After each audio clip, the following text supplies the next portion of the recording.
Hi, welcome to NLP, the art and science of self-development. I'm Linda Ferguson of NLP Canada Training, and everything I'm going to say about NLP applies specifically to the way we use and teach NLP at NLP Canada Training. So, for as long as I've been in NLP, and it's more than 20 years, people have been complaining that NLP is a pseudoscience. NLP is not a pseudoscience. It's not any kind of a science, nor does it pretend to be a science. This is like blaming ice cream because it doesn't taste like steak. So let's step back and think about what's the difference between science and what we call the arts or the humanities. And science specifically studies what things are and how they work. And it's focused, it can be rigorous. The point of science is to extend knowledge about how things work.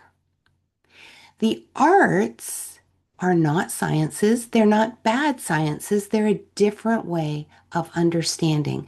And they're trying to do something different. Rather than pin down how things work, the arts are trying to understand the kind of resonance or relationship between what you think and what you feel and what you want and what's going on in the outside world. Another way to look at that is science will tell you what something is and what it does. The arts will tell you why it matters and how to make use of it to live a better life. We need both. And NLP is a way of translating or applying good insight from science into something you can actually do differently so that you get better results in your life. The other kind of thorny word is this word self. We all think we know what self means until we try and define it. And you'll see on the screen, a self is all of you. It's not just your mind, the part of you you know best internally. It's not just your body, the part of you other people can see and identify as yourself. It's also your brain. We know your brain is there, but we only know it through science. At one remove, you can't directly experience your own brain. You can only experience the way the brain communicates through your nervous system, which is through your body, and the way it sends ideas into your mind. Your social self, this is a new idea for most of us, but through neuroscience, we now know that our connections to other people aren't just something that happen out there. There's something that actually gets hardwired into our cognitive processes, into our brains. And so your social network, your social fabric is part of who you are. This has been known for many thousands of years in many cultures where the family or the tribe is a more important unit than the individual. But it's a bit of a surprise in North America that has always believed in individuals. It turns out, even as individuals, ourselves include other people. So you are one self, not four different selves, one system comprised of different parts. Just as the cake is not either flour or sugar, but one cake, you are one you. But like the cake, if we change anything in the system, anything in the recipe that makes you, then we will change the whole result. This is good news because in NLP it means we look for the thing that is easiest to change that, then observe the results, and then make another change. But we don't have to go for the root, the core, the most important. We just know if you make any change in a system, you change the whole system. So today I'm going to very quickly go through 5 principles for developing yourself based on different kinds of science and mostly neuroscience. And then at the end, I'll point you towards 5 of the books where I learned this stuff and where you can check it out. You don't have to believe me, you can check me out, and where you can learn too. So, 5 principles. The first one, your brain is not a computer. It is the other part of your conscious mind. It makes most of your decisions for you because it is you. Feeling, which you might think, oh, there's thinking and feeling and they're different. In the brain, feeling is a lot like thinking. It is a response generated in your nervous system to changes inside you or outside you. That's also pretty much what thought is. So in the 21st century, we have a hard time saying feeling is different in nature than thinking. It's different in the way it works and feels. Third thing is your brain is not sabotaging you. Your brain has 2 competing priorities. One priority of your brain is to keep you alive, to keep you safe.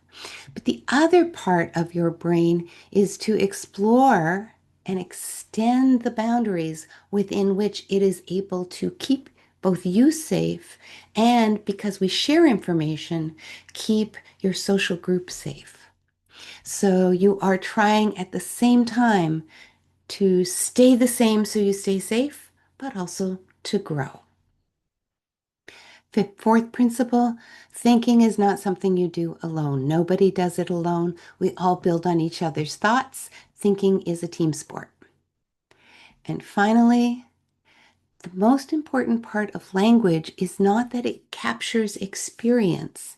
It is that it allows us to share experiences and collaborate so that all of us get smarter.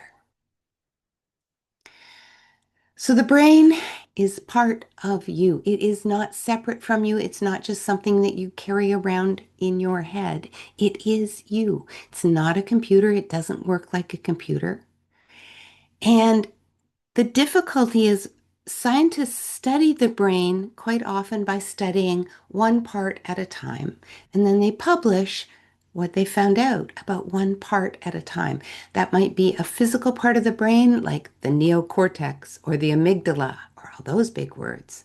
Or it might be the chemical part of the brain, like neurotransmitters. You've probably heard of cortisol or dopamine. When we study one part of the system without studying the whole system, of course, we distort the system because nothing in your brain happens one thing at a time. Your brain at this very moment is managing how you sit, how you hear, how you interpret the words I am saying, other things that maybe come into your mind at this moment. Your brain's doing all of that. It's keeping your heart beating at the same time. So your brain uses all the real estate available to it, all the resources. And then when we study them, we quite often just pick a little corner and it can be hard to put it back together as a whole. What is your brain really doing? Generating your mind. As far as we know, your mind, your thoughts come out of your brain. Somehow activity in your brain generates consciousness. We still don't know how. Science does not know. They make guesses about consciousness. We don't know. Your brain definitely runs your body. Science can see that happening. And it responds to your connections to other people that you carry in your mind as thoughts, and other people who are in your physical proximity. How does NLP use this sense of the self? First of all, it is radically positive and strength focused. It just doesn't make sense to say that evolution would hold on to a characteristic that allows a creature to sabotage itself. And we don't talk about other kinds of creatures sabotaging themselves. So instead, in NLP, we say if you are doing something that gets in the way of one of your goals, it must be serving something else. And when we cut it down to those two priorities, we'll see often you have to choose the priority to grow or the priority to stay safe. Your brain, none of your parts. You will read lots of people who claim to be using science correctly talk about the way the amygdala hijacks your system and makes you feel. And it can feel when you're encountering that like somebody else is in charge of the store, not you. But actually, you're in charge. It's all you. You're not sabotaging. You are doing something that satisfies one of those twin imperatives. And all parts of you are working towards one of those. The other NLP principle that's really important is we say if you understand what your behavior is serving, then maybe there's another way to get there, a way that allows you to do the original thing and that thing. So when you want to make positive change because something seems to be getting in your way, instead of saying, I'm getting in my own way and I'm broken, which makes it hard to change, it's hard to change a broken system, you say, I'm doing something for a good reason. How else can I serve that good reason? And we build this up through practices. I'm not going to give you a lot of NLP detail. Jargon doesn't make sense until you're in the middle of it, until you understand it. Basically, in NLP, we call everything you feel and think at a given moment your state. And it includes thought and feeling because that's the way you experience it.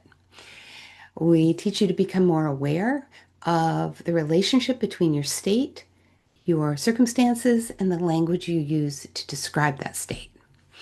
And we teach you to especially be aware of when everything seems to be working together for good. When you experience yourself as one system that is functioning extremely well to allow you to focus on doing one thing that matters to you. Because feeling is part of thinking. All responses you make are responses either to changes in you or changes in your environment. And feelings are only special because they get into your body as sort of the connection point between your brain and your mind and your body. That's why we call them feelings. Some of them are emotions. Some of them are things like calm, which you might not usually think of as an emotion, or focused or determined. But all of them are associated to physical changes in your body. And as they show up and you notice them, you can either choose to go with them or to make changes in them because your body is the part of you over which you have some conscious control. So, in NLP, a lot of work is done on recognizing what state you are in, recognizing the relationship between what you want, what you think, and what you feel, and altering that relationship so that it protects the whole system and moves you forward. It's a way of translating the language of your body, the language of funny feelings and strong feelings and discomfort and motivation as they show up physically so that you understand how they relate to what you're thinking and what you want. Lots and lots of practices here. Calibration basically means becoming aware of state and changes in state. And then you can change states deliberately in a lot of different ways. When we look at how you can use external anchors, how you can use movement, how you can mentally rehearse, and how you can make connections with people who are in a different state and kind of by connecting with them, shift your own state. We start seeing a whole psychology, a whole science around how people use their world to change their state so they can change their world in feedback loops. And when I get to the book by Annie Murphy Paul on the extended mind, you're going to find a lot of details of the science that supports all these practices in that you can see the correspondence. You can see how doing what we do in NLP connects to things people do naturally or do outside the world of NLP that have been studied by science to make a difference in how people feel and how they live. Now, your brain is not broken, but it is trying to do two complicated things at the same time. The first thing, the obvious thing in some ways, is that your brain is trying to keep you alive. It's responsible for running your body, not in some perfect world of stasis, but in the world you actually live in when things are changing and interactions are changing all the time. So, most neuroscience now sees the brain as a kind of predicting entity. I don't want to say machine. It's not, it doesn't act like a machine. But the point of your brain seems to be to predict what comes next so it can prepare for what comes next so you can be safe. And this is coming from the book that you will see first in the list of references, A Brief History of Intelligence, which summarizes really current science on this idea of two priorities and the role of feeling in driving these priorities. Because the second priority is to extend your ability to be safe by learning about new things. Not to stay locked in a very small dark box just because it's easy to predict, but to explore and to grow, not just for your benefit, but for the benefit of all the people who connect with your growth. These two things are in tension. Tension is not bad. Tension is how a guitar string makes sound. Tension is how your voice is made. So we don't want to think of tension, of having these two kind of poles as being bad, or even when I talk about it in opposition for kind of simplicity's sake, as being a true opposition. It is much more being in a loop of sometimes you are growing and sometimes you are getting safer. NLP says, oh, this is what your conscious mind is for. Your conscious mind is so much more limited as a data processor than your brain is. It seems to have stuff coming at it from everywhere because it's reading stuff from your body. It's reading thoughts that come from your brain, but also thoughts that come from other people. It's really complicated, and yet your mind can only really handle one thought at a time. So, is that wrong? And it seems like no, that is partnership. Your conscious mind gets to choose the direction for your exploration. It gets to say yay or nay to what it's given by the brain as do you want to go this way? You want to back up. And your brain gets to, your mind gets to decide, oh no, let's explore this way. Not because it knows more than your brain, but because your mind exists to explore what is not yet known by either your mind or your brain.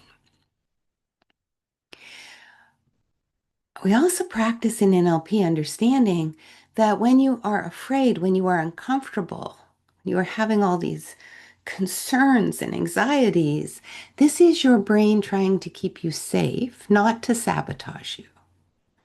And your mind gets to choose. Do you say, I am now going to do something uncomfortable, knowing it's uncomfortable, but it will lead to growth? Or is this not the kind of uncomfortable or not the direction I want right now? And your mind gets to choose. And then your brain will go along with what your mind chooses. So, how does your mind choose? Well, first of all, we get familiar with what does it feel like to be all of one piece? What does it feel like when your mind and your brain and your body seem to be working together flawlessly? We call that congruence in NLP, and we work on really becoming aware of how that's showing up in what we can observe, which is our thoughts and our bodies. When we set goals saying there's going to be a price. It's not just important that we know what we want and how to achieve it. It's important that we think about the cost of achieving it, both to ourselves and to people or systems we care about. And think about that first, not after you're halfway in. And we use something we call triple description. And triple description essentially means we know that the body is physically limited in its perception. I can see what's ahead of me. I cannot see what is behind me, and the edges are kind of fuzzy.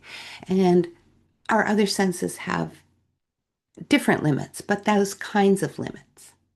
Now, if I am standing in a room looking at you and not a Zoom, you can see what's behind me. I can see what's behind you. We have now gone much further towards 360-degree awareness because we are using the awareness each of us has. But there will still be gaps. So, first position, my own experience. Second position, borrowing the observations and perceptions of other people to see what they're seeing that I might be missing. And third position, going up and saying, how are these two people interacting? How are they interacting with the environment? Simple example, does this mean resistance, comfort, or I'm cold? And the answer is rarely to be found in just one position. So you circle around trying to take different points of view in order to understand so that you can see the best path forward. And this is why thinking is a team sport. It is not something you do locked away in your own neurology, encased in your own skull that nobody else has access to. It is something we do kind of by bouncing ideas and perceptions off each other and encoding those and saving them so that sometimes we are building on our own thoughts and sometimes we are building on other people's thoughts. NLP, this means using perceptual positions to imagine or to check out in practice what are other people seeing, hearing, feeling, experiencing, observing that I am not in this same situation. But also, if the point of being human and being socially connected is that one human's advance might advance the whole species, then potentially with the right observation and access, we can learn to do what other people do. And NLP is about how do you learn to replicate behaviors more quickly. Not just how to share information, but how to share skills. And the third thing to know is that you can't see change happen in yourself. In fact, after change has happened, you still feel like yourself. You might not even really notice that you have changed. But if you are observing somebody else, you will have enough information about who they were and who they are to see change as it happens and to therefore understand how change is happening in you. Lots and lots of NLP practices, things we do together to share information that includes not just data, but thoughts and feelings that inspires movement and that allows us to see connections between an individual behavior and what is around it. All of this involves language. Language is a human superpower. And it is a human superpower that science is really struggling to come to terms with. So every time we have a big burst of science about language, 10 years later, we have another burst that says, well, maybe not quite. We say, oh, we've mapped out language in the brain, and then, but actually, those maps can shift and do shift. If you lose part of your brain that is responsible for some part of language, sometimes you can get it back in a different part of your brain. That's neuroplasticity. Um, and it's very much like we are trying to pin the butterfly to the wall. As soon as you pin a butterfly to a wall, it loses the essence of being a butterfly, which is the flying. And the same thing tends to happen with language. As we understand a little bit, we lose something else. Language seems to do two things. It allows us to think together and to think about things that are not physically present. And both of those are really important to how we understand what we're doing when we are using words in our head, in our screens, talking to people.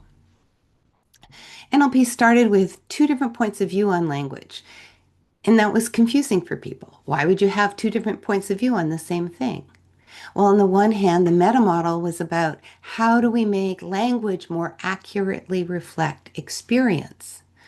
And the importance of that is when you can get a really clear, accurate definition in the brain, preferably one that includes sensory information as if you were in your body, then you can act on it.